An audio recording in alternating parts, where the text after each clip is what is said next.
এমন একটি সরকার যারা যে মাথার মধ্যে তেল দেওয়া আছে সেই মাথার মধ্যেই তেল ঢালে।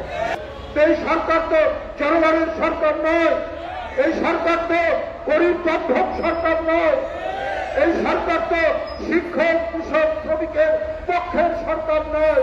এই সরকার তো এমন একটি সরকার যারা যে মাথার মধ্যে তেল দেওয়া আছে সেই মাথার মধ্যেই তেল ঢালে। এইটা হতে পারে না, এইভাবে চলতে পারে না। অন্তর্বর্তীকালীন সরকার সব রাজনৈতিক দল সমর্থন দিয়েছে, সব রাজনৈতিক দল মনে করেছে এই সরকারের দিনে একটা অবাধ সুষ্ঠু নির্বাচন সম্ভব। আমাদের সে বিশ্বাস এখনো আছে ডক্টর ইউনূস সাহেবের সরকারে।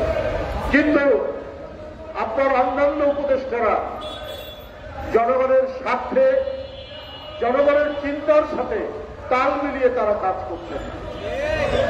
তারা অপাত্রে তেল ঢালছেন,